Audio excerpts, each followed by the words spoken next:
Il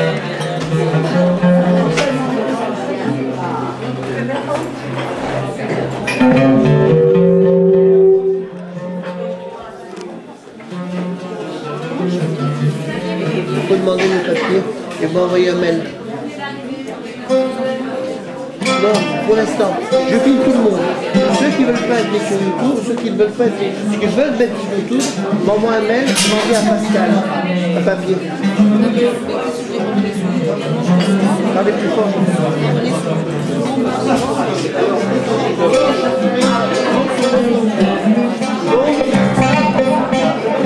Là, si vous voulez être sur YouTube, il n'y a pas de problème. Ou je peux vous mettre avec un nom référencé, à ce moment-là, je vous envoie un lien. Il n'y a que vous qui pouvez vous voir. Il n'y a que vous qui pouvez vous voir et les personnes qui auront les liens. Ça, c'est le mode non référencé. Le mode référencé, le mode public, comment on peut le voir. Vous direz. Mais attention, c'est par mail qu'il faut l'envoyer. C'est là-bas, c'est chez vous. C'est ma secrétaire pour ça qui fait la police. Il n'y a pas d'erreur. Comment? Si vous envoyez. Mais je dis, il y a un truc, il n'y a pas d'erreur, je ne sais pas, quelqu'un qui est ailleurs et je vais vous envoyer ici. Elle peut ne pas se tromper. Si vous le dites, elle ne se trompe jamais. Ah bon, c'est ça que je veux. Mais il faut le dire dans le mail. On ne met sur YouTube que ceux qui le demandent. Et si vous êtes sur YouTube en non référencé, il dit en mode non référencé. Voilà. Et ça, c'est pas marqué dessus. C'est au moment où vous dites je vais sur YouTube, on vous propose par retour, référencé ou non référencé, vous choisissez. C'est très bien fait, madame. J'ai une super secrétaire.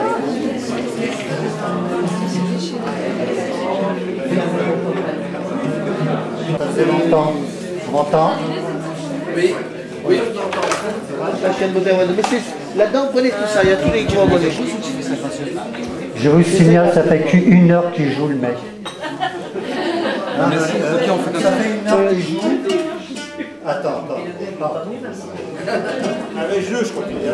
Ah, tu le fais sur... Alors, je vous signale que ça fait une heure qu'il joue, vous êtes en train de bavarder. Je sais pas, vous faites quoi? Quand même, hein. Moi, je l'écoute. Oui, avec toi. Toi aussi. Il y a un génie dans le... Alors, un peu ça marche, un peu ça marche pas. C'est le café de Paris. Café Bazar. Alors, le café Bazar, pas mal. Donc, les mille et une nuits, eh ben, les mille et une nuits, c'est quoi? C'est du rêve, c'est de l'imaginaire, c'est pas du n'importe quoi. C'est toute une histoire qui se raconte à travers des siècles et des siècles. La Sherazade, la chère Sherazade, on peut se poser beaucoup de questions sur Sherazade, un Malek. Parce que Sherazade, si on la transpose à aujourd'hui, qu'est-ce qu'elle est? Elle n'est pas très féministe, hein, entre nous. Elle n'est pas féministe, attendez.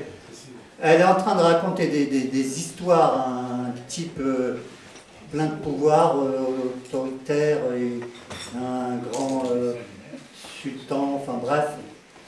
Elle raconte tout ça pour garder sa vie, mais est-ce que vraiment une femme engagée, féministe, irait faire des concessions pareilles? Pas d'accord, pas d'accord. Ah d'accord. Pas d'accord. Alors toi, Ginevra, tu irais raconter, je sais pas moi, des histoires à Hollande, rien que pour pas qu'il te sucre ta retraite. Moussa. J'irais raconter des histoires pour lui montrer Oui. une supériorité. Oui. Et ça, c'est du féminisme. Oui. C'est surtout. Les avis sont partagés. Moussa, il était très beau le mec, le tortionnaire là, l'autoritaire, il était d'une beauté sublime. Oui. Ça compte énormément pour une femme. Bon, enfin bref, je voulais pas vexer les cocus, hein. Excusez-moi. Il y avait, maestro, il y avait à Bagdad, sous le règne du calife Haroun al-Rachid, c'est Sherazade qui cause là-bas, un marchand fort riche dont la femme était déjà assez marquée par les ans. Ils avaient un fils unique nommé Aboul Hassan, la trentaine, qui avait été élevé dans une grande retenue vis-à-vis de toute chose et qui ne connaissait du monde que son environnement immédiat. Je vous donne en mille, en une et nuit. C'est une introduction de quel conte? Question pour Malek. Voilà. Bravo. On va vous dire. Ouais, c'est le calife à la place du calife. Alors, si je te dis quelle page, là, tu vas... Quelle page? Je cale sur la page, je passe à la suite. Page 43, donc c'est, je viens de lire juste une introduction du livre de Malek Shebel, qui nous fait l'honneur d'être parmi nous et qui dédicacera tout à l'heure son dernier ouvrage, Les 1001 nuits. Et moi j'aurais une question à lui poser. C'est vrai que s'attaquer aux 1001 nuits, pourquoi? Puisque c'est un sujet tellement éculé, tellement... On se calme, le génie. Voilà, donc, à tout à l'heure pour Malek, dans la deuxième partie. Et donc, nous allons ouvrir le bal du Café Bavard de la 12e édition. Et je vais appeler une belle voix qui est ici, c'est Floriane. Alors, je crois qu'elle est hors sujet, Floriane. Complètement. Mais c'est pas grave, hein. Voilà, on va céder la place. Merci pour notre nouveau chevalier qui sera là tout à l'heure avec notre amie Geneviève. Et vous éteignez les insupportables. Merci. Il y a Hassan là qui... Debout, je peux mettre... Je vais essayer debout, hein. Comme tu veux, là. C'est pas le micro, il est pas fiable. Ah non, mais sinon sans micro, hein. C'est comme Sous micro, ça te donne voir. Non, mais on va voir. Au pire, tant pis. Bah oui, je crois que tu fais... Donc voilà, bonjour à tous. Et donc ce morceau, c'est mon dernier morceau et complètement hors thème. Il s'appelle Sous les lois des hommes.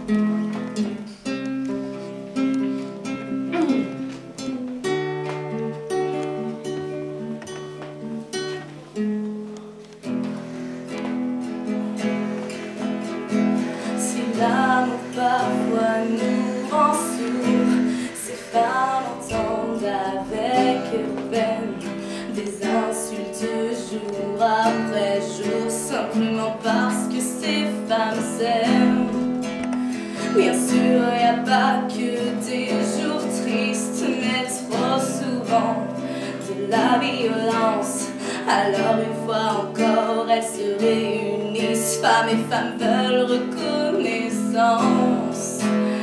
Et si l'amour universel est un pilier de la croyance, les pavés du chemin du ciel ne sont-ils pas de tolérance? Et si Dieu est amour en somme, il ne jugera jamais personne. Elles veulent simplement s'aimer sous les lois des hommes.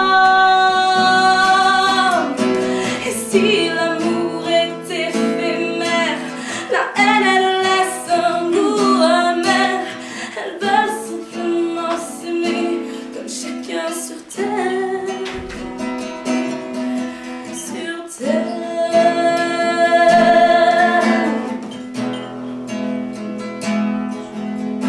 Si l'amour parfois nous rend sourds, ces hommes entendent avec peine des insultes jour après jour, simplement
colère, voit la peur de l'autre, la peur du même.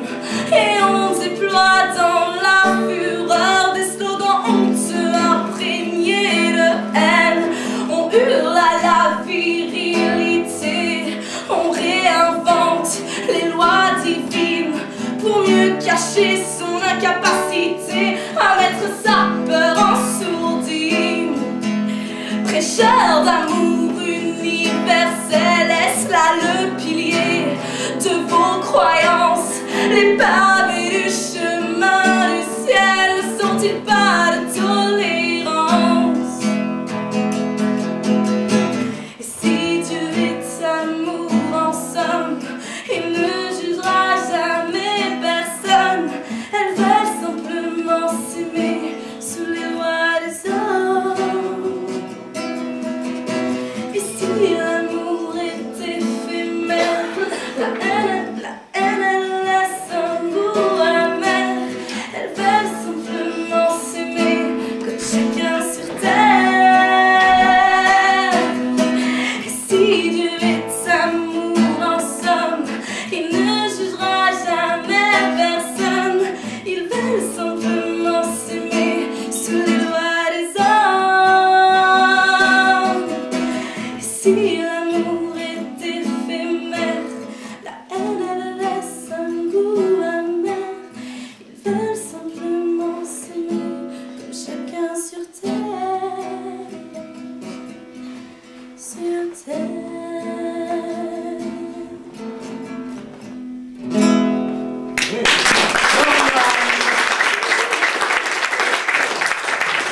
Merci Florian. À tout à l'heure. Sans micro, hein. Alors est-ce que c'est donné à tout le monde, hein? Alors,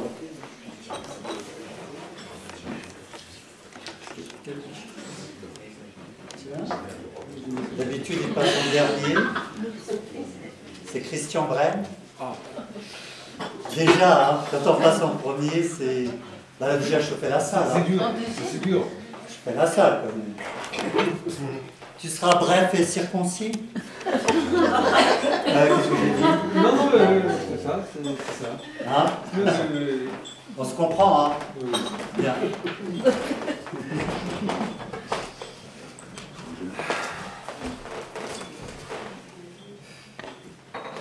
Il nous parle des 1001 nuits avec tant de ferveur et tant de vie qu'au grand jamais, non, ne nous ennuie et que souvent nous mettent en appétit. Il nous parle d'un monde fabuleux, de reines, de sabbats et de trésors, de nuits de plaisir, d'instants merveilleux, de danse et de femmes aux superbes corps. Il nous parle des 1001 nuits comme s'ils les avaient vécues eux-mêmes. Il nous en parle toujours à grand bruit, avec talent, nous tiennent en haleine. Ces gens-là, voyez-vous, sont des conteurs. Merci. Des raconteurs d'histoires pour enfants. Que je veux. Des enjoliveurs, des bonimenteurs, qui inventent des rêves tout le temps. Eh bien moi, mes amis, je vais vous dire, 1001 nuits, ce n'est rien du tout.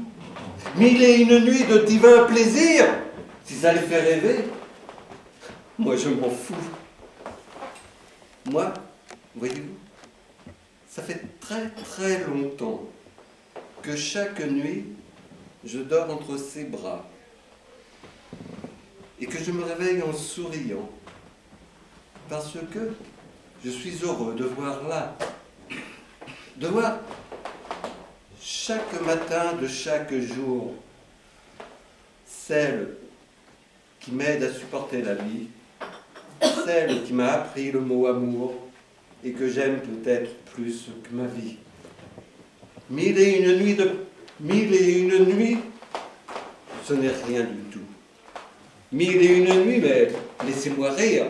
1001 nuits, ce n'est rien du tout. Moi, c'est chaque nuit que j'ai du plaisir.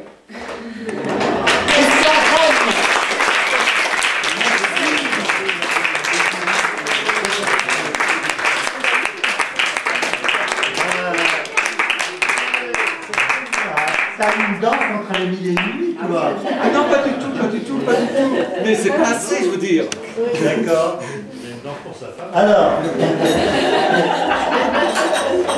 Alors, j'appelle Ginevra. Les deux. Les derniers seront les premiers cette fois. Eh oui. La table m'emprisonne, vois-tu. Elle ne veut pas que je monte sur scène. Ginevra, Bien. que je ne présente plus. Si? Si. La Ginevra.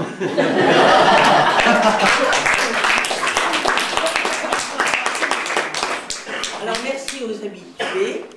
Ceux-là me connaissent. La main gauche. Et puis, bonsoir aux nouveaux. Vous ne me connaissiez pas, vous allez me connaître. À ma droite. Voilà. Bon, les mille et une nuits, c'est du rêve. C'est un peu d'érotisme, c'est un peu de... Oh. Ah, le beau souvenir. Grand saule, vieillissant au bord d'une rivière, je me souviens d'un temps où les eaux étaient claires. Une ondine s'en vint un beau jour de printemps me faire révérence et coucher son corps blanc dans mon ombre en silence. J'étais jeune arbre alors et plein de suffisance. Mes habituels amis, doux Zéphyr et Soleil, nous étions, eux et moi, trois coquins tout pareils, vinrent la contempler et lui faire la cour, lui vantant les plaisirs que l'on goûte à l'amour. Tout doux, mes beaux amis, je dois rester pucelle. Un prince des eaux m'en a promis ma main, et si je faillissais, l'offense serait telle que je ne verrais plus se lever le matin. Pourtant, j'aimerais bien connaître les nuances dont vous dites savoir agrémenter l'amour. Et si vous promettez, au final, l'abstinence, je veux bien avec vous apprendre les détours. Souffrez que mon esprit un instant se recueille. Lorsque Phébus glissait ses doigts d'or sous les feuilles, ce coquin de Zéphyr agitait mes rameaux. Nous étions trois alors, à caresser sa peau, baiser les longs cheveux, les lèvres et les flancs, et les rousses toisons, et les tendres seins blancs, les grottes et les creux, l'aimables coquillages, où nous fîmes tous trois parfois naître l'orage. Et je ne parle pas ici des papillons qui s'en venaient parfois butiner cet étang. Chacun à la leçon appliquait tout son zèle dans le secret espoir d'enflammer notre belle. Or nous savions tant faire. Chacun à la leçon appliquait tout son zèle dans le secret espoir d'enflammer notre belle, et elle nous laissait déployer ses ardeurs jusqu'au moment divin où naissent les moiteurs. Or nous savions tant faire avant qu'elle s'apaise que la belle a plus d'une fois soupiré d'aise. Complice, chaque jour la rivière amenait une élève douée qui nous émerveillait et portait à nos cours, jeune malicieuse, avec grâce et plaisir, une attention studieuse. Un soir, elle est partie et ne revint jamais. Nous l'avons regretté, mais sommes désormais certains qu'en son esprit, l'amour de la nature, du soleil et du vent et des souples ramures a un sens bien précis que l'on garde pour soi, qu'à nul on ne saurait confier, même tout bas. Et un peu plus loin, j'ai rencontré, c'était en forêt ma foi, un garçon, peut-être un peu timide. Il écrivait, je me suis demandé ce qu'il écrivait. Je lui ai posé la question et il m'a dit « Oh, j'écrivais un rêve et il vient de mourir. » Belle, elle était posée sur l'herbe et je la regardais, l'esprit et l'œil émerveillés. Dans le soleil, son regard d'or me fixait, tel un appel. Sa gorge palpitait, crainte ou désir. Je contemplais les longues cuisses, prêtes pour la fuite ou l'abandon à la moindre approche. Mon regard glissait sur sa poitrine menue, que je voulais prometteuse, et sur les hanches, que mes mains fiévreuses rêvaient de saisir pour une descente délice au-delà des ailes frémissantes, à la rencontre d'un coquillage que je pressentais prêt à l'accueil, avide de caresses et d'offrandes. Depuis l'épaule, le soleil glissait sur ses reliefs et sur ses ombres jusqu'à la courbe des reins. J'imaginais son désir, et c'est certain, l'impatiente attente de mon exploration. Autour d'elle, les herbes caressantes s'inclinaient au souffle espiègle du zéphyr. Je tremblais avide de désir, invoquant quelque divinité sylvestre dont les sortilèges sauraient l'empêcher de fuir à mon approche, si elle allait me trouver indigne de sa beauté. Mais on était jeunes. Le garçon, vraiment, était pris de désir de cette attente. Et il continuait.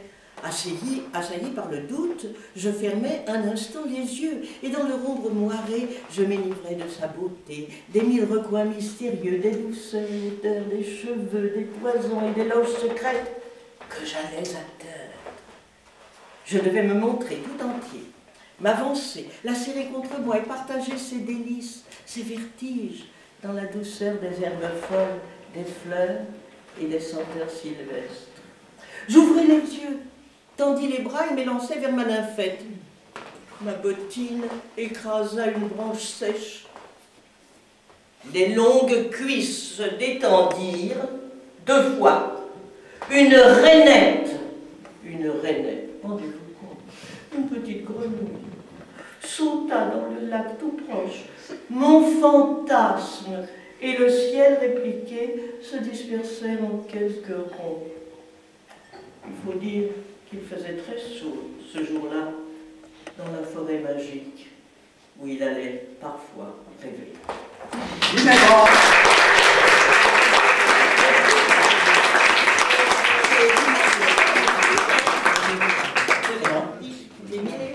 Tu étais dans le sujet. Merci. Alors, on peut utiliser le micro. Oui.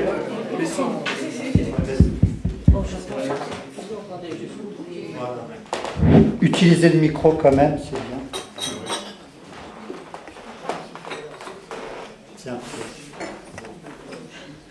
Alors que c'est son père. Non. Anne France. Anne France.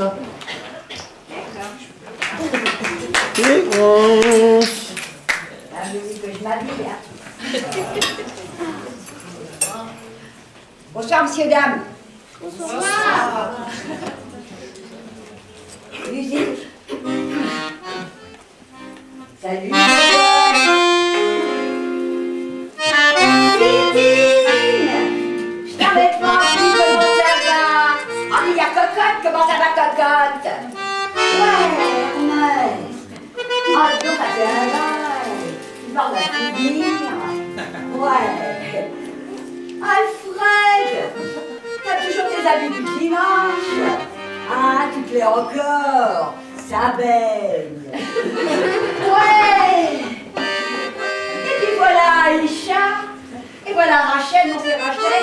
Et Aïcha, non c'est le contraire. C'est Aïcha et Rachel, vous êtes toujours copines, j'espère. Hein? Il faut, par les temps qui courent. Ouais. Le gitan des fortifs, je te vois là-bas. Salut mon frère, t'as le bonsoir de la tzigane. Ah, mais voilà. Ça, attends, c'est Bibiche. Et ça, c'est Robert, je te reconnais, pourtant il y a un moment. Robert, Eh, dis donc, t'es toujours avec ton banquier pourri. Oh, bah, t'en fais pas, il t'a acheté. T'en fais pas. D'ici quelque temps, ils seront bien pires. Dans 112 ans, mettons, ben, le fric, le pèse, le flousse, la monnaie, le pognon, quoi. Ça sera le maître du monde. Je l'ai lu dans des cartes, enfin dans la main des passants dans la journée. Ouais, c'est toi, Julot. Julot, elle marche tes poulettes. Oh, et Cri-Cri, moi c'est Cri-Cri, la voleuse de santé. Et Crac-Crac, et Poil-Poil. Bonsoir tout le monde. Il fait un froid noir sur le Rochechouart. Faut dire, un 31 décembre 1899, avec de l'orage, on peut faire de l'or ce soir. Ouais, en plus c'est dimanche, et en plus c'est messieurs Rhodes. Je suis venu vous prévenir, faut pas rester là. Allez, on fout le camp, vous savez que les flics... Hein, quand ils enterrent un siècle, surtout le 19e, ils peuvent être vaches. Lève-la, allez on se tire, on se casse, foutons le camp, barrons-nous. Aïcha et Rachel d'abord, le gitan des fortifs, et tout le monde, en courcher bruyant. Eh oui, il y aura du meilleur et ce sera gratis. Allez le public, vous venez avec.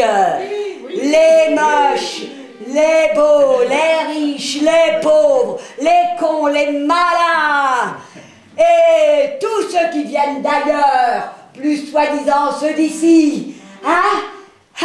Le bonheur, c'est maintenant. Allez, on va boire à la santé du temps qui passe, même si on le regrette toujours un peu.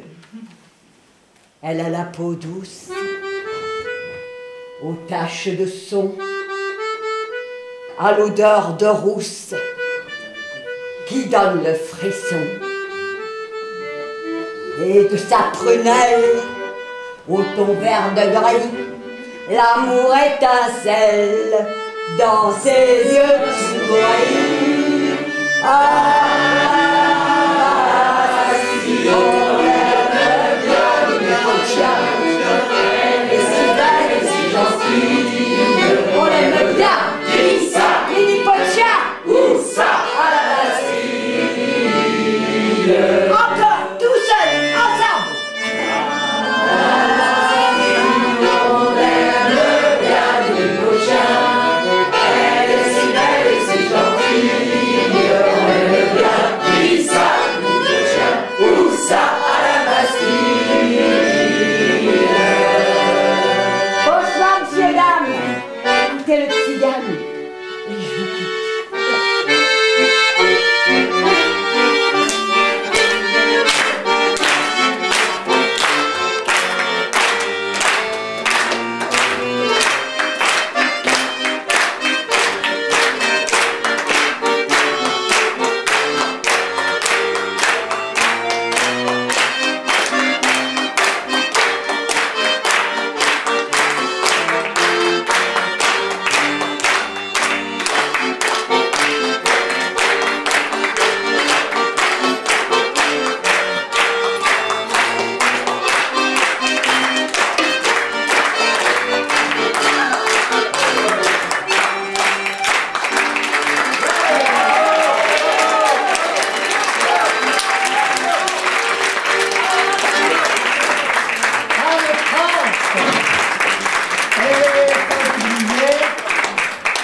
Vraiment hors. Ça s'appelle fête de nuit. Ah oui, il y avait la nuit quand même, hein.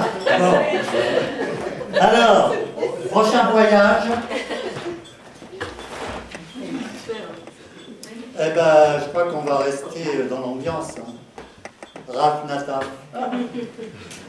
Alors Raph, je le connais depuis déjà quelques années. Je te laisse un micro ou pas? Oui, tu m'as dit. Et j'ai changé de programme encore. Un poème. Mince alors. Mince, il a changé. Raph est conteur, n'est-ce pas? Oui. De métier. Tout à fait, conteur de métier. Et aujourd'hui, je vais dire un poème. Je ne vais pas C'est étonnant, hein. Une histoire. Il trahit le conte pour dire un poème. Bon, pourquoi pas, hein. On peut faire aussi des petites infidélités. Eh oui. À toi. Je peux retirer le pied de micro, je peux me permettre? Oui. Tu peux l'enlever, il s'enlève, il est super ce micro. Voilà, très bien. Juste avant de dire mon poème, une petite phrase qui est l'introduction d'un poème de Joseph Folliet. « Bien heureux ceux qui savent rire d'eux-mêmes, ils n'ont pas fini de s'amuser. » Le poème que je vais vous dire, je l'ai écrit il y a plus de 20 ans. Oh, il y a 30 ans. Oui, c'est ça, à peu près 30 ans. Même plus, je réalise. C'est le jour d'examen. L'élève se prépare, il contrôle ses mains, son sourire, ses regards. Il est seul en coulisses avec la peur au ventre. Le trac, ses joues pâlissent, car c'est à lui, il entre.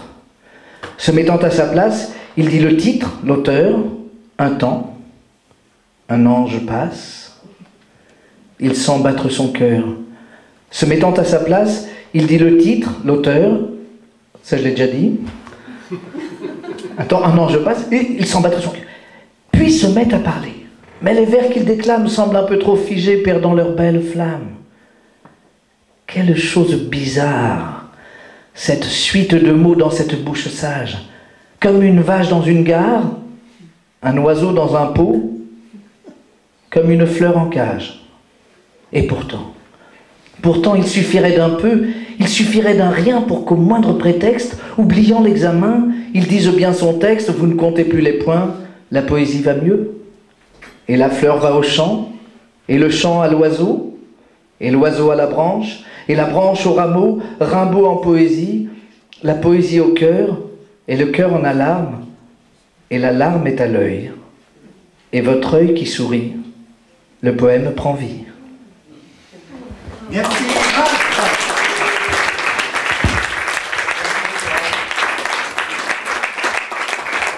Je ne sais pas pourquoi il a changé, il devait dire un Boris Vian, mais fais ce que tu veux. Hein.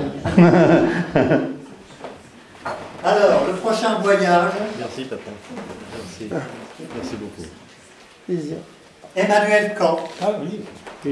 Bonsoir à tous. Bonsoir. Alors moi je suis complètement dans le sujet et... Tu veux un micro? Non, ce n'est pas nécessaire. Ok. Voilà. Les contes des 1001 nuits. Personnage, mon beau-frère. Nous étions réunis, comme chaque année au moment des fêtes d'anniversaire, autour d'une grande table habillée d'une nappe de coton blanc brodé. Le même rituel faisait que mon beau-frère Émile, c'est ainsi qu'il se prénommait, prenait la parole en premier de sa voix forte et imposante. Et chaque fois, il nous rebattait les oreilles avec ces mêmes discours sur les statistiques, les pourcentages sur les produits de consommation et bien d'autres choses sans importance aussi. Bref, toutes ces analyses avaient un point commun, les chiffres. Je vais vous dire en confidence, mon beau-frère était expert comptable. Alors, comme vous l'aurez compris, les comptes d'Émile, ils m'ennuient.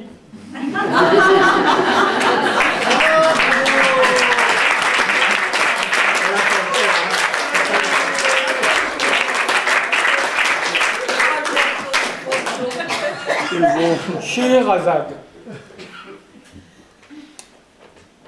Sur le Tour de France cycliste, étape du Tourmalet, il fait très chaud.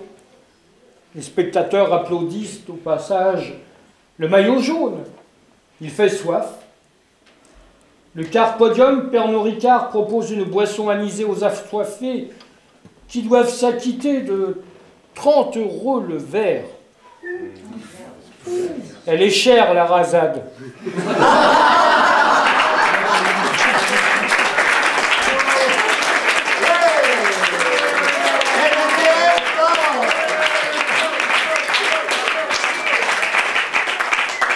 Bon, je la ferai plus alors. Hein. Vous en avez des comme ça? Pas mal. Merci Emmanuel.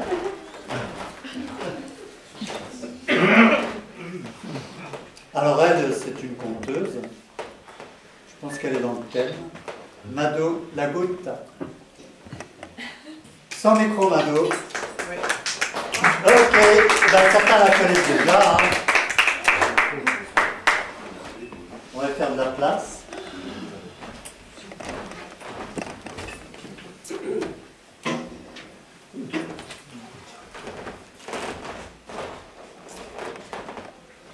Eh bien, à vous de juger si je suis dans le thème ou pas.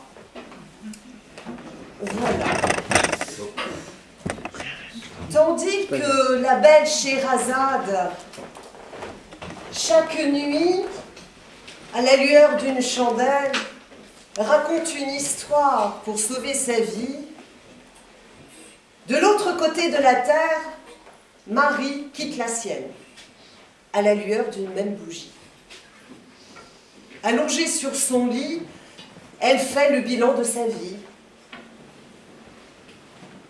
Elle a épousé Louis il y a très très longtemps. Et elle se rend compte à présent qu'elle n'a pas été heureuse.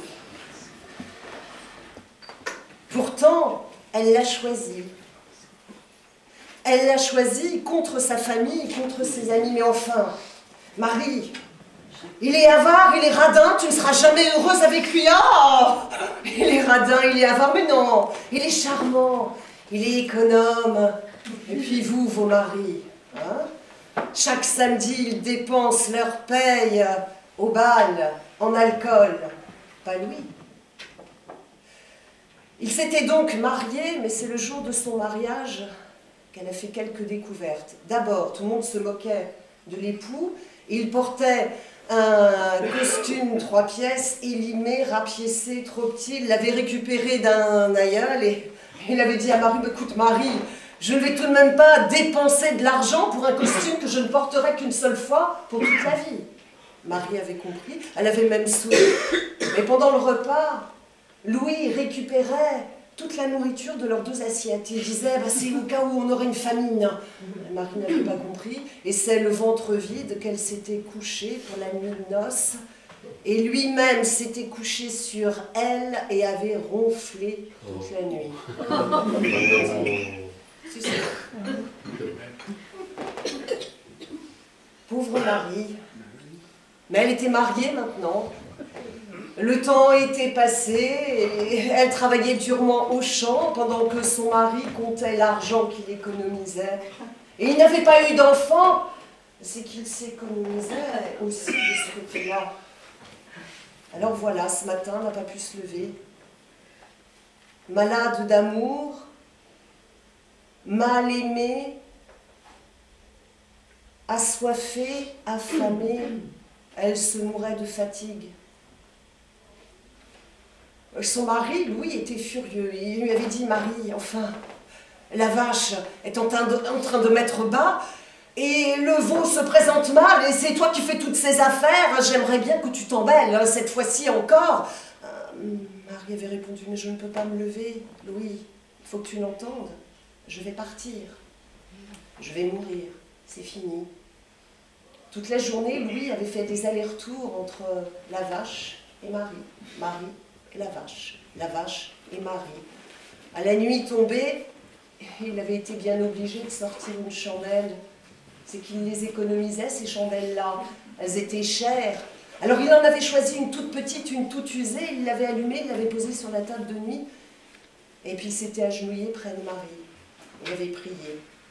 Et Marie, elle était heureuse. Il ne s'est jamais occupé comme ça de moi. Il m'aime donc, ce grand couillon de Louis. Il m'aime donc. Elle était lumineuse, Marie. Et Louis qui priait, qui marmonnait. Mais qu'est-ce que je vais faire? Si je laisse la vache avec le veau, je vais tout perdre, ça va être terrible. Mais si je laisse Marie, elle va mourir et ça porte malheur. Qu'est-ce que je peux faire? Alors depuis quelque temps, il se levait, il allait vers la porte pour l'ouvrir, et puis il hésitait, puis il revenait, il faisait demi-tour, il s'agenouillait, puis il recommençait, il n'arrêtait pas de faire des allers-retours, et Marie, ça l'amusait, ça l'amusait. Et soudain, Louis, il s'était proché de Marie, il s'est penché vers elle, doucement à son oreille. Et Marie s'est dit, ça y est, il va me le dire. Il va me dire qu'il m'aime, je vais partir avec tout cet amour. Je n'y croyais plus. Et Louis a dit simplement ces mots. Marie, oh Marie, quand tu pousseras ton dernier soupir, lorsque je serai absent, tâche de le souffler vers la flamme pour l'étendre. Parce que vois-tu, les chandelles sont un peu chères. Louis est sorti de la chambre et Marie a compris quel était cet homme-là. Elle a compris qu'elle avait tout raté. Et puis soudain, elle s'est mise à rire du bon tour qu'elle allait jouer à son mari. La chandelle mourrait de sa belle mort. Et quant à elle, elle soupirerait son dernier soupir à l'opposé de la flamme. Et le lendemain matin, quand Louis s'est approché de Marie, il l'a vue si belle dans son sourire, si radieuse. Il n'en revenait pas. Il ne l'avait jamais vue aussi souriante. Vous voyez, chaque jour, il y a des femmes qui meurent sous les coups de leur mari. Il y a aussi des tas de femmes qui meurent d'être mal aimées. Oui, d'être mal aimées par leurs époux. Alors, vous autres, messieurs, quand vous nous appelez mégères, vous devriez réfléchir un peu, à part Christian, vous devriez réfléchir un peu à votre façon de nous aimer. Et je crois que c'est un peu cela que la belle Scheherazade essaye de nous dire avec tous ses contes. Quoi que tu en penses, mon cher Quoi que j'en pense. Merci. Madame la Goutte.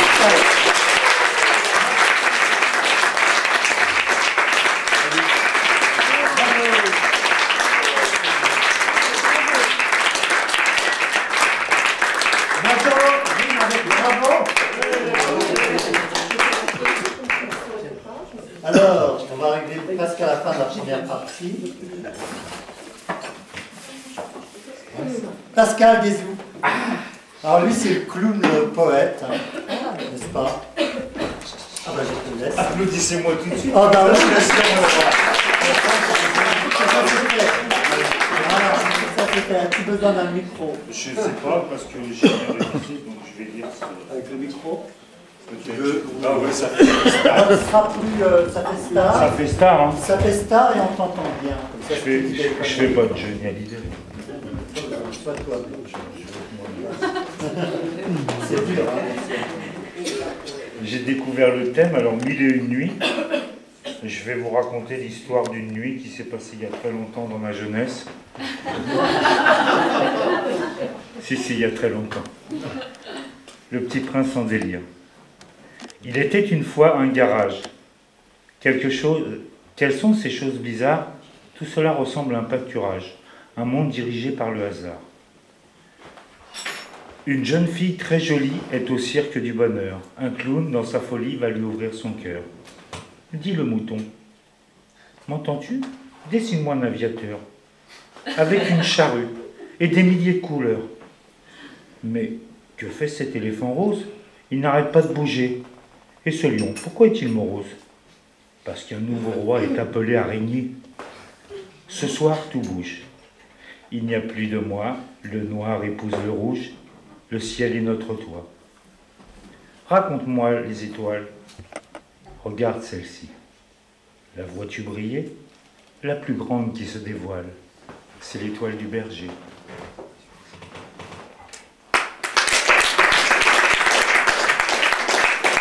Alors, j'hésite parce que la dame elle a dit des choses sur les hommes.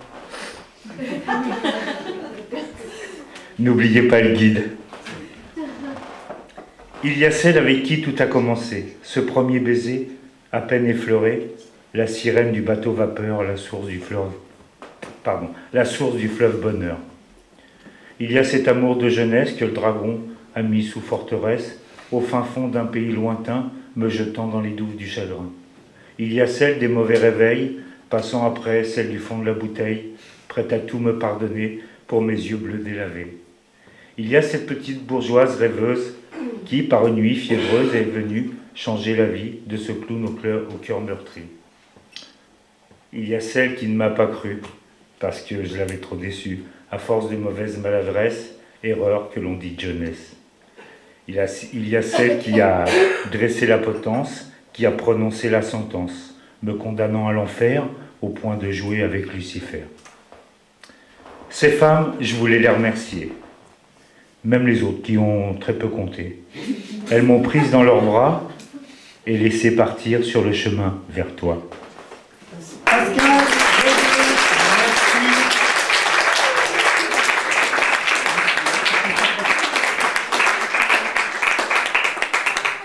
Alors, les prochains, il m'a tué, c'est Omar.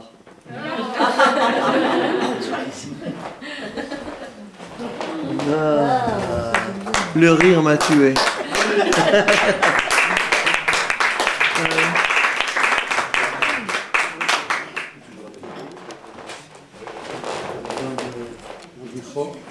Il a besoin de rien.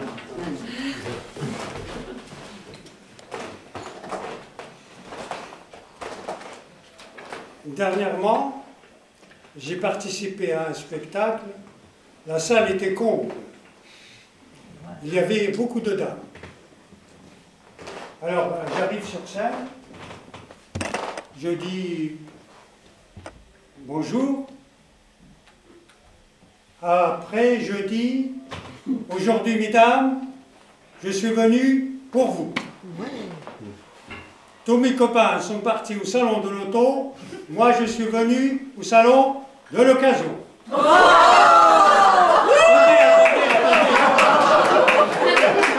De bonne occasion.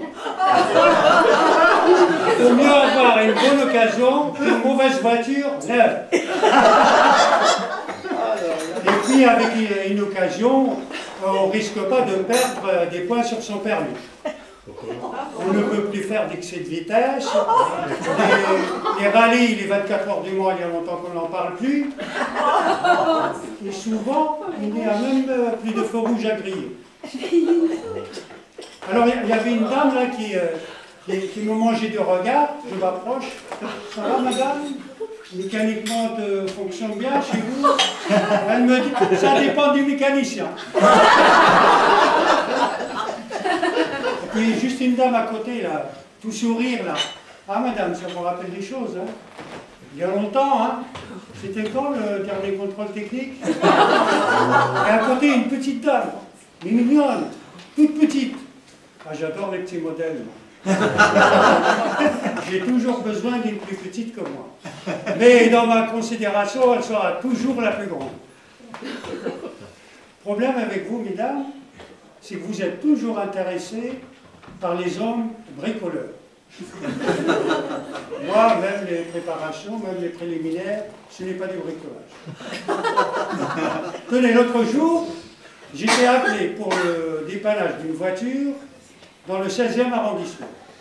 J'arrive là-bas, du côté d'Auteuil, je rentre dans les meubles, dans le hall, il y avait une grande dame, avec un chapeau avec des fleurs, plein de fleurs, des fleurs partout. Ça me rappelle Babylone, les jardins suspendus. Après, je monte dans l'étage, j'arrive à la porte, je frappe, on m'ouvre, il y avait de la musique, puis il y avait une dame qui était là.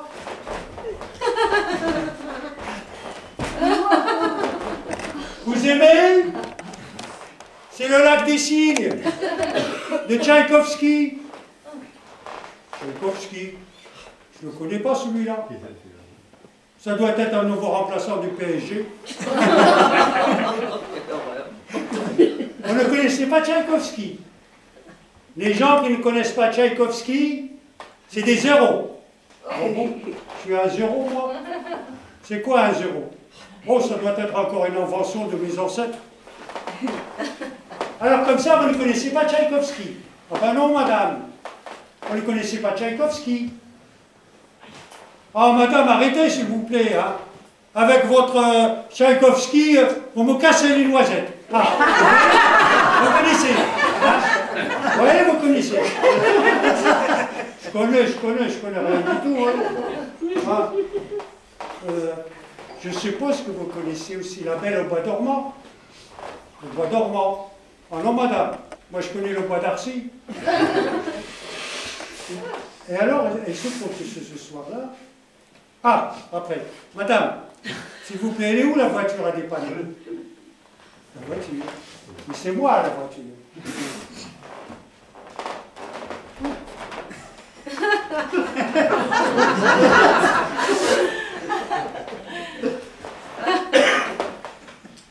Il se trouve que ce soir-là, chez cette dame, la 5 était en panne.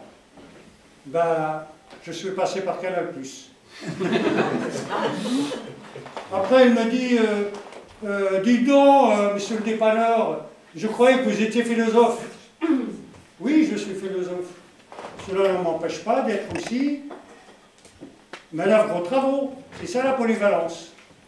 Bon, je suis rentré de chez cette dame, je suis arrivé chez moi, j'étais fatigué. Bon, je me couche et je dis, demain, je vais faire la grasse matinée. À 8 h du matin. Toc, toc, toc, toc, toc, toc. C'était Missile, ma voisine du palier. Alors, je n'ai jamais compris pourquoi on l'appelle Missile, parce que vraiment, elle n'a rien d'une bombe ni d'un canon. Elle me dit, viens, s'il te plaît, je n'ai plus de lumière, je n'ai plus d'électricité. Bon, j'arrive, j'ouvre la boîte du compteur, j'appuie sur le premier bouton, tout revient. Elle me remercie, et après elle me dit, tu restes prendre le petit déjeuner avec moi? J'ai préparé des petits pois.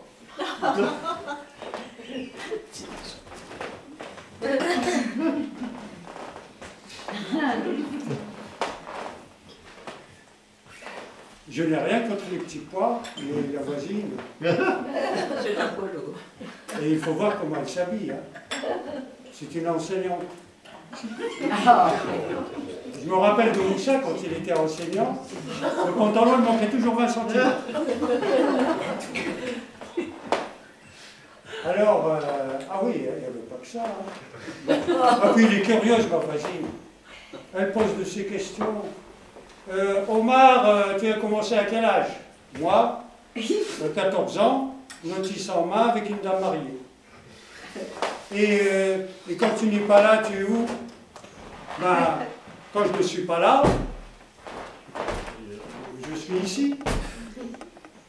Alors, je sors de chez ma voisine du palier, voilà la dame du deuxième qui me tombe dessus. S'il te plaît, viens me dépanner, j'ai les WC qui sont bouchés.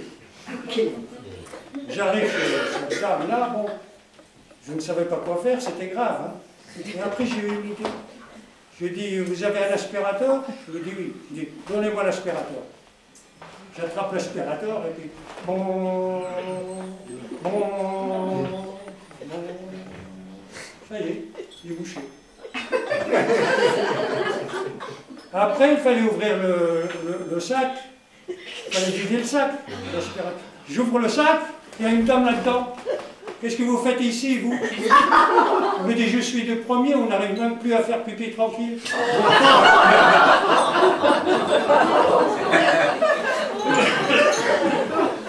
Je sors de chez la voisine du deuxième, voilà la dame du rez-de-chaussée. Je me dis, Saint-Lazare, j'ai ma chaudière qui est en panne. Elle m'appelle Saint-Lazare parce qu'elle croit que je suis portugais. Elle veut absolument que je sois portugais. Bon, pourquoi pas? Je lui ai pourtant expliqué l'autre jour. Je lui ai dit, madame, je ne suis pas portugais. Si, tu es portugais. Madame, vous ne trouvez pas que je suis un peu trop gros? Il m'a dit non, ça ne veut rien dire. Et alors, attendez, mais avant, quand on a ouvert le sac, après je n'avais rien compris, je reviens un peu en arrière. Cette dame-là qui est du premier, là, qui était en train de faire pipi, elle saute là-dedans, habillée tout en blanc, nickel. L'intérieur du sac, une vraie crèche. Elle me saute dessus. Lâchez-moi, madame, je ne vous connais pas. Elle me dit, moi, je te connais. Je savais que du deuxième, tu allais directement au rez-de-chaussée. Hein? Tu ne crois pas que je vais me laisser griller? J'ai une course à faire, j'en ai pour 1 heure, et dans 1 heure, je t'attends au premier. Bon. Donc je rencontre cette dame-là qui me prenait pour un Portugais. Et alors on arrive chez elle. La bonne surprise. Je n'aurais jamais cru qu'une dame de cet âge-là avait une aussi belle chaudière. Bon, elle me dit, puisqu'on est là, on attaque tout de suite. Voilà, je commence le travail, le ramonage. Voilà qu'elle se met à gémir et à crier. Je ne comprenais pas. Je n'avais pas ma main dans son sac. J'avais les mains au panier. Et elle continue à gémir et à crier. Vas-y, vas-y, encore. Vas-y, Salazar. Vas-y, vas-y, vas-y. Salazar, vas-y, Franco.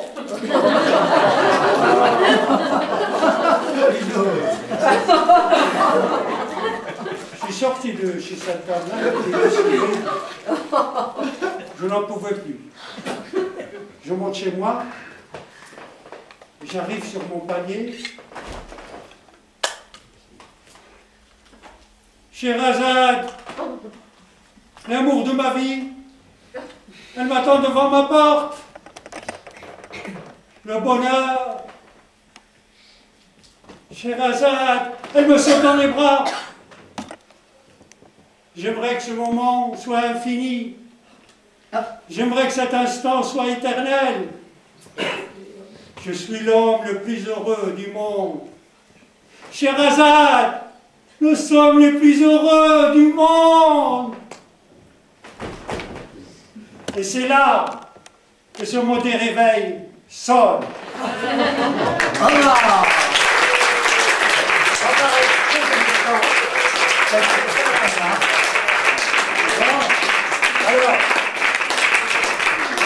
Un bel exemple pour rappeler un petit peu les règles.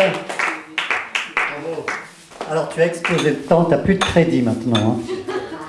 Alors, c'est 3 minutes texte lu, 5 minutes texte su. J'ai toujours été à découvert. Eh ben oui, je vois.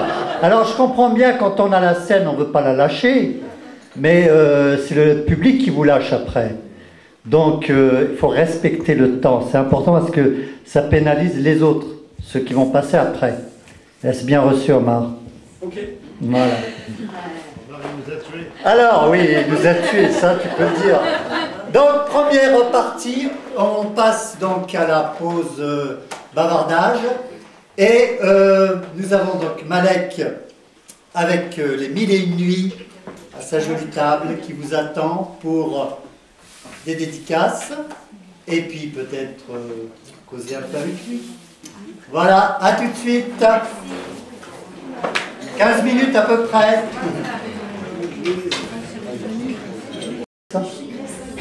Voilà, on a bien bavardé. On a bien... Ginevra, on a bien bavardé, Ginevra? Bon, maintenant tu vas reprendre ta place. Gentiment. Elle a accueilli, elle fait l'accueil aussi, Ginevra. Ah oui, c'est la marraine du Café Bavard. Hein. Et oui, c'est un pilier. N'est-ce pas? Alors, donc on va poursuivre. Tout le monde est là. Alors, il ne reste pas beaucoup de monde dans le chapeau. Hein. Il ne reste pas personne. Le chapeau a même perdu en route. Et bien, c'est Asdine. Asdine. Oui, c'est moi. Allez. Asdine, lui, c'est le spécialiste des 1001 nuits. N'est-ce pas? Il ne dort pas de la nuit, lui. Asdine, c'est le conteur Hein, il a des poches sous les yeux. Comment va Scheherazade? Ça va, elle se porte bien. Se porte bien?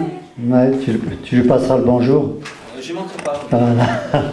Donc Asdine, je ne sais pas qu'est-ce qu'il va nous raconter, mais je crois qu'il va le faire. Oui, c'est sûr, je vais le faire. Pas de micro pour toi. Ce que je vais raconter, bon, ben, c'est simple, je vais raconter le début des Mille et une nuits, c'est-à-dire comment commencent les contes des Mille et une nuits. On raconte, mais seul le Tout-Puissant est à même de dire ce qui est vrai et ce qui est faux. On raconte que deux rois très puissants, le roi Shahriar et le roi Shahzaman, après avoir surpris leurs femmes dans leur lit avec l'un des cuisiniers du palais, eh bien à partir de ce jour, ces deux rois ont juré de ne plus jamais faire confiance aux femmes. Le roi Shahriar, plus affecté que son frère de cette trahison, lui par contre ne compte pas en rester là. Pour punir toutes les femmes de leur perfidie, eh bien après avoir tué sa femme ainsi que tous les sujets de son palais, il ordonne maintenant à son vizir de lui amener une jeune vierge, qu'il épouse le jour même. Et après avoir consommé le mariage, le lendemain matin, il ordonne à son vizir de la faire tuer. Et les jours et les mois suivants, c'est la même chose. Le vizir amène une femme au roi, le roi l'épouse, il passe la nuit avec elle, et le lendemain, il la fait tuer. Toutes ces femmes exécutées inquiétaient les habitants du royaume. Ils se demandaient si quelque chose ou bien quelqu'un pourrait calmer la colère du roi. Or, dans ce royaume, il y avait une jeune femme qui était plus particulièrement révoltée par l'attitude du roi Shahriar. Cette jeune femme se prénommait Shahrazad. Shahrazad avait une sœur qui s'appelait Dunyazad. Shahrazad et Dunyazad étaient les deux propres filles du vizir, du roi Shahriar. Certains poètes de l'époque, en parlant de Shahrazad, disaient d'elle que lorsqu'un homme la regardait, waouh, la lune aussitôt se mettait à rougir. Mais Shahrazad n'était pas uniquement une très belle femme, elle était aussi très intelligente et très cultivée.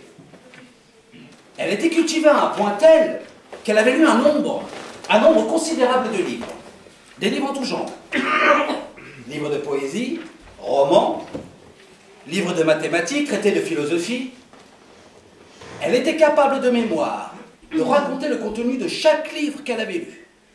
Eh oui, à croire que toutes les qualités humaines s'étaient donné rendez-vous en elle. Oh, qualité humaine, cela dit, qui faisait la fierté de son père. Mais Shahrazad, malgré toutes ces qualités qui faisaient d'elle une femme d'exception, elle n'arrivait pas à dissuader son père à mettre un terme à tous ces massacres de jeunes femmes. Elle s'entêtait pourtant à lui dire de ne plus obéir aux ordres du roi Shahriar. Et son père à chaque fois lui répondait... il lui répondait qu'il ne pouvait faire autrement. Et oui, s'il n'obéissait pas aux ordres du roi... Deux solutions maintenant pour Shahrazad. Soit elle ne s'oppose pas au roi Shahriar, et alors bientôt il n'y aura plus aucune femme dans tout le royaume. Soit elle trouve très rapidement une solution, et ainsi mettra un terme à la folie meurtrière du roi. Et le temps passe, et les nuits passent, sans que Shahrazad ne trouve de solution.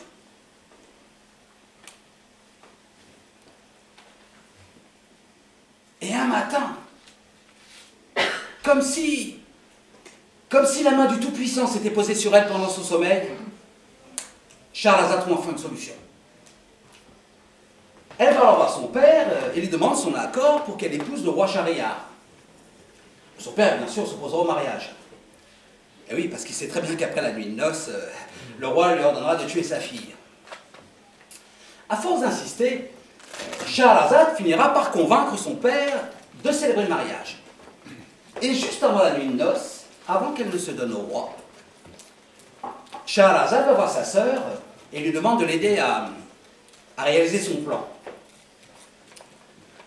après qu'elle lui expliquait point par point les détails de son plan et ce qu'elle devra faire, Scheherazade va rejoindre le roi dans la chambre nuptiale.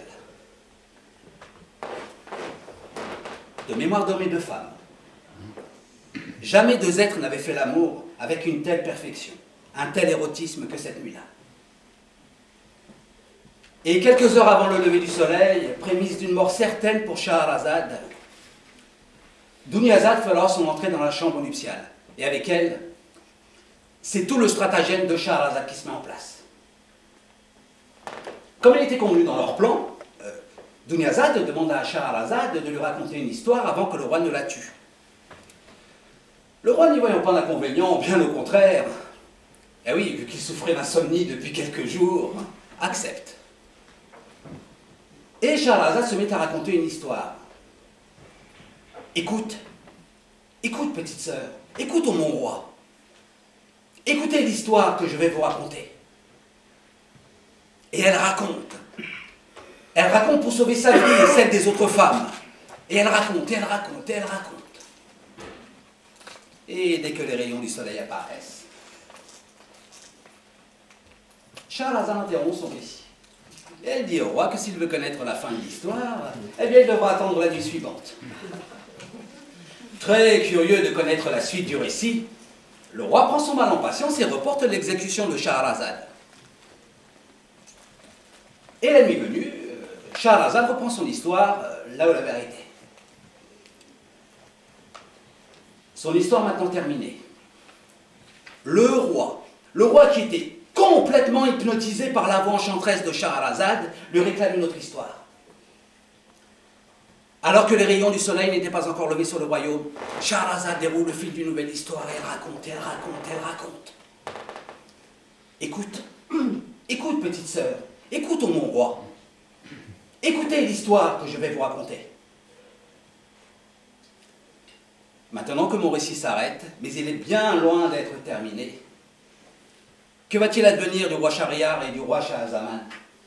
Et Scheherazade en racontant des histoires, réussira-t-elle à adoucir le cœur cruel du roi Shahryar?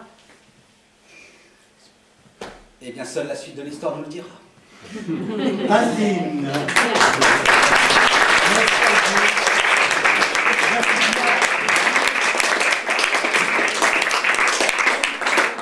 Croyez-moi, s'il avait plus de 5 minutes, il serait encore là. Oui. Oui. Alors, Martine Sialom, elle est là. Elle est dans la poésie, je crois. En rapport avec Horten.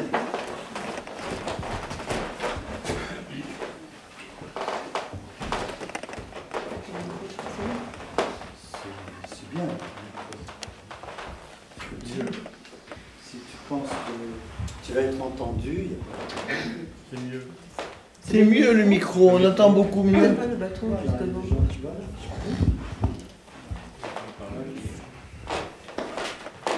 Je vais vous réciter un poème intitulé « Et la mer et l'amour » de Pierre de Marbeuf. Et la mer et l'amour ont la mer pour partage. Et la mer est ta mère, et l'amour est ta mère. L'on s'abîme en la mer aussi bien qu'en l'amour, car la mer et l'amour ne sont point sans orage. Celui qui craint les eaux, qu'il demeure au rivage. Celui qui craint les maux qu'on souffre pour aimer, qu'il ne se laisse pas l'amour enflammer. Et tous deux ils seront sans hasard de naufrage. La mer de l'amour eut la mer pour berceau. Le feu sort de l'amour, sa mère sort de l'eau. Mais l'eau contre ce feu ne peut fournir des armes. Si l'eau pouvait éteindre un brasier amoureux, ton amour qui me brûle est si fort douloureux, que j'eusse éteint son feu de la mer de mes larmes.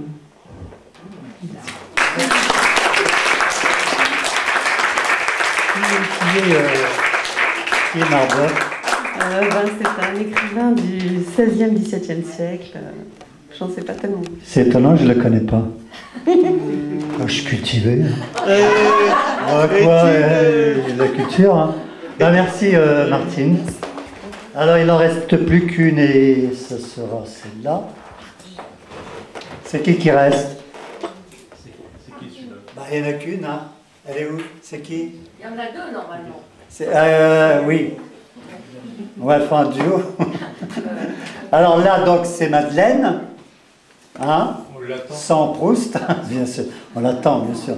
Et après, je crois que c'est... parce qu'il y a des gens que je n'ai pas vus, donc je ne sais pas si... Après, je crois que c'est... Françoise. Ok. Et après, on clôturera avec la dernière histoire de Scheherazade. Donc, Asdine avait fait donc l'introduction, si je puis me permettre, de Scheherazade. Et on a la dernière histoire de Scheherazade après. Oui. Ah, tu l'accompagnes? Ouais, mais là, je t'en prie, hein, vas-y. Non, tu peux. Accompagne. T'accompagne. Là, je fais une fausse note. Mais... Alors, je vais...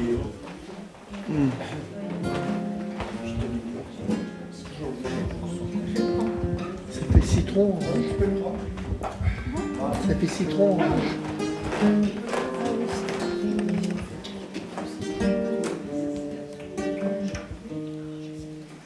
Clodoald dit petit bonhomme, écarquille ses grands yeux où se reflètent les lumières de la salle des fêtes. Géco et Morétane, ses deux copains Géco, sont à ses côtés. Ils sont tellement heureux que petit bonhomme ait enfin accepté de les rejoindre dans le temps du rêve. Et avec la complicité de tout le petit peuple qui y vit, ils ont organisé cette fête. L'enfant ne sait plus où donner de la tête. Tout ici est tellement différent de son monde humain, rempli de « ils veulent l'obliger à aller en classe, l'obliger à se laver, à faire ses devoirs. » Aucune place pour la rêverie. Aussi est-il heureux qu'au travers d'un de ses songes, l'enfant a croisé la route des Gécos. Soudain, un joyeux tintamarre. Arrivent en farandole les grenouilles rieuses Cocoy et Ranitomeia, Nerprin le farfadet avec sa copine Luciole accrochée à ses basques, la fée bleue tout voile dehors, et Merlin l'enchanteur qui s'y prend les pieds. Et assis sur la coquille d'Élix, le flamand escargot, Freyr, le roi des elfes. Brusquement, l'obscurité tombe sur la salle. Une silhouette se découpe sur un fond de lave en fusion. Un grand cri fuse. « Va des rétros, Satanas !» Le diable, car c'est bien lui, apostrophe Géco. Il y a un humain ici ce soir, Clodoald. J'exige que tu me le donnes. Ici, c'est petit bonhomme. Il a choisi le temps du rêve. Il ne t'appartiendra jamais. La colère du diable explose. Depuis des millions d'années, je nourris les humains avec mes poisons nommés maladie, haine, mort, guerre. Ah, leur guerre, de sacrée réussite. C'est à elle que je dois ma peau à Corny. Hiroshima et Nagasaki, ça te dit quelque chose? Oh, bah bien fait si tu y as brûlé tes ailes. Je t'ordonne de me remettre Clodoald. Bon, écoute, Lucifer. Ici, c'est le temps du rêve où tu n'as aucun pouvoir. Alors, casse-toi vite fait. L'orchestre, sous la férule de Scorpion, explose. Les notes s'envolent, se fracassent sur le parquet, pilonnent les épaules du diable, le renvoyant à son néant. Et la farandole reprend. Petit bonhomme ne tient plus en place. Il saisit les voiles de la fée bleue. Géco et Morétane lui emboîtent le pas. Enfin, la musique s'arrête. Éclat de rire et cris de joie. 8 yeux brillants fixent ce petit bonhomme qui ne voit qu'une minuscule araignée. Bonjour, je suis Agélena. L'enfant la salue et aussitôt une écharpe soyeuse s'enroule autour de son cou. Morétane lui susurre à l'oreille. Ça a été tissé par Agélena et ses copines. Et le scorpion rajoute, il te suffira de la porter quand tu voudras nous rejoindre dans le temps du rêve. La pénombre s'installe petit à petit dans la salle. Berg, le grand troll, prend l'enfant par la main et le conduit devant un mur qui s'illumine. Te voici devant notre auberge de galaxies. Ferme les yeux et entre hardiment. L'enfant s'élance. Le cosmos le happe. Dans un tourbillon d'étoiles bleues, de soleil vert. Oui. Et il s'endort. La douce voix d'Agélena lui dit au creux de son corps et de son cœur, tu as devant toi toutes nos vies, celles du temps des rêves, le temps que tu as choisi, ne l'oublie jamais. Berg, le grand troll, le dépose sur un lit de mousse. Clodoald, viens vider le lave-vaisselle. L'enfant sursaute. Sa main frôle son cou. L'écharpe d'Agélena palpite doucement. Le temps du rêve est bien réel. L'enfant redresse les épaules. À nous deux, les Ilvolmeux.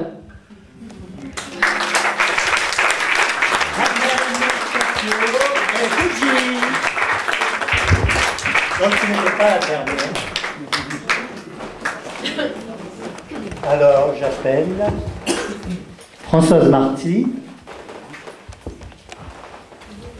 Alors, je ne sais pas si c'est un poème ou... Non, c'est un conte. C'est un conte. Le conte est bon. Je ne sais pas. Et sur la thématique? En parallèle. D'accord. Avec ou sans micro? Sans. Micro, c'est mieux quand même. Parce que pour le rendu du son sur la caméra, sur la vidéo, c'est beau. Si elle veut son micro, elle fait ce qu'elle veut. Hein. Son micro. Bon, attends. Bon. Alors, je te laisse. La femme dont je vais vous parler, ce n'est pas Scheherazade, non. Elle en est bien loin. Elle a vécu bien avant Scheherazade. Mais comme elle a su, durant de nombreuses nuits, protéger une vie. Je vous l'ai dit, c'était il y a très longtemps. Cette femme, toujours triste, vivait à côté de son compagnon, dans une forêt très profonde. Ils n'avaient pour seul voisin que les animaux sauvages. Et de la lucarne de leur maisonnette, ils voyaient passer les vents, les pluies, les soleils. Mais si elle était triste, ce n'était pas à cause de cette vie monotone, non. Si elle était triste, c'était à cause de l'âme broussailleuse de son compagnon, aussi broussailleuse que sa tignasse et sa barbe. Et quand il voulait se montrer caressant, il l'était autant qu'un buisson d'épines. Le soir, quand il rentrait de la forêt, il poussait la porte d'un coup d'épaule, il posait le fagot de bois qu'il avait ramené pour le feu, il prenait une branche, relevait sa manche, levait le bras et il la battait. Ben oui, c'était sa manière à lui de lui dire bonsoir. les jours ont passé, les nuits ont passé, et puis, un matin d'été, alors qu'elle le regardait s'enfoncer dans la forêt, la femme a posé les mains sur son ventre. Et là, elle a souri. Pour la première fois depuis ses épousailles, elle a souri. Elle était heureuse, elle était émerveillée. Elle sentait en elle une nouvelle vie. Je peux vous dire que son bonheur a été de courte durée, car elle a tout de suite pensé que s'il continuait à l'abattre, il atteindrait cette jeune vie qu'elle avait au fond d'elle. Alors toute la journée, elle a réfléchi avec force, avec désespoir. Elle s'est dit, il ne faut plus qu'il me batte. Et le soir, quand l'homme est rentré, elle a entendu la porte s'ouvrir avec fracas. Il a pris la branche, il a levé le bras, lui a dit, attends, attends, je vais te raconter une histoire. Écoute-la et tu me battras après. Au moment où elle disait ça, elle n'avait pas la moindre idée de ce qu'elle allait lui raconter. Mais les mots sont venus, ils sont sortis de sa bouche, suaves. Et toute la nuit, l'homme l'a écouté, les yeux écarquillés. Et quand le jour est apparu, il a repris sa hache et il s'en est allé vers la forêt. Le lendemain, la porte s'est ouverte avec fracas. Le soir, il a repris sa branche. Attends, je vais te raconter une histoire encore plus belle que celle d'hier soir. Et après, tu me battras si tu veux. Et toute la nuit, la femme a raconté devant l'homme qui avait les yeux ronds et qui ne bougeait pas d'un poil. Et ainsi de suite. Pendant 9 mois, la femme a raconté toutes les nuits des histoires à son homme. Et puis, au bout de 9 mois, l'enfant est né. Et avec lui est né l'amour. L'homme a découvert l'amour. Et les contes des 9 mois, me direz-vous, eh bien, eux, ils se sont envolés aux 4 coins du monde. Ils se sont accrochés aux lèvres des hommes. Et j'ai eu la chance d'en rencontrer quelques-uns. Et c'est pour ça que je suis venue ce soir partager celui-là avec vous.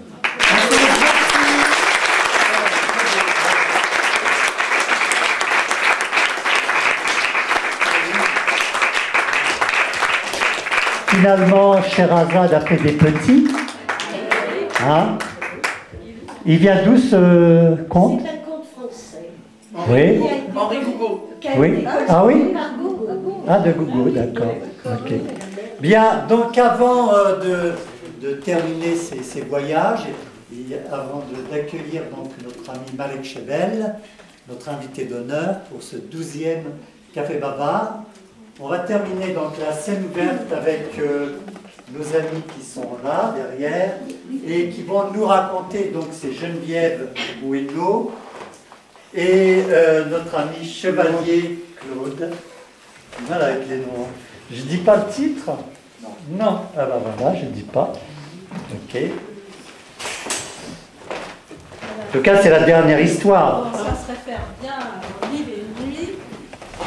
Donc, c'est les accessoires qu'on a d'habitude dans le spectacle et dont on guère se passer. Voilà. Donc, on a entendu toutes sortes de magnifiques nuits.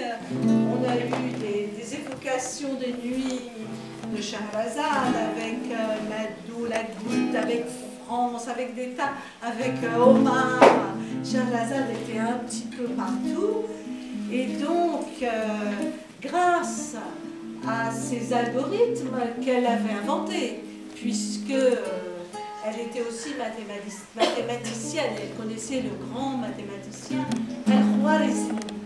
Donc toutes ces nuits passèrent jusqu'à celle-ci que nous allons vous interpréter, où Shahrazad, à son tour, prit la parole. Oh, Shahrazad, que cette histoire est splendide.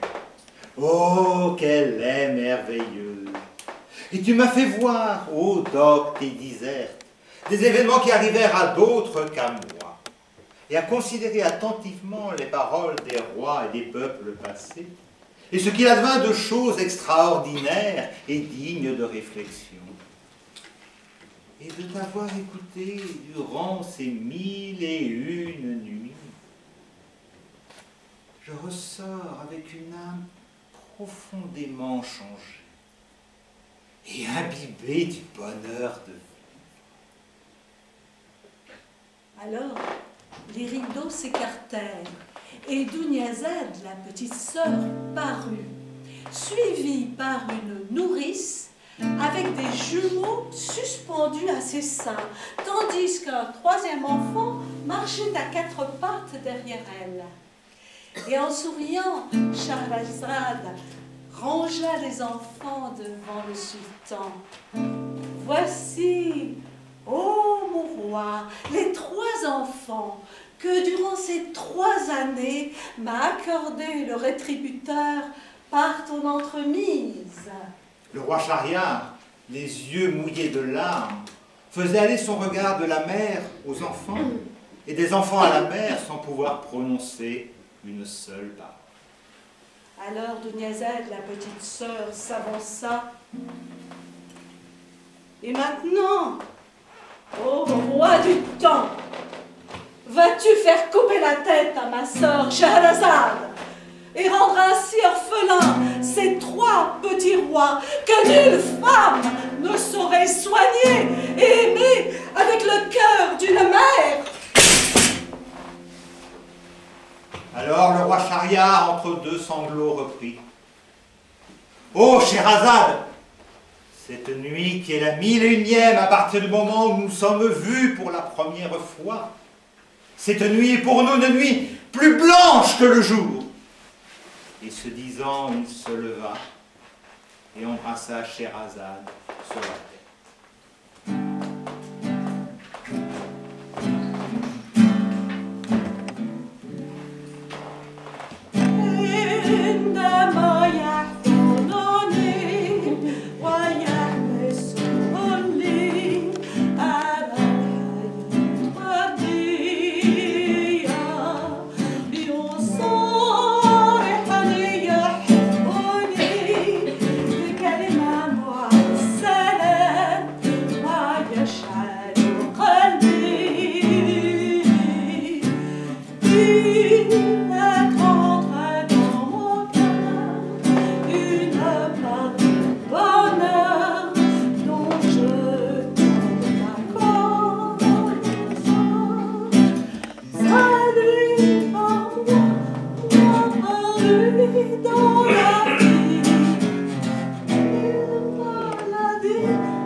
Merci en tout cas, ils ont la palme du timing à respecter. Donc.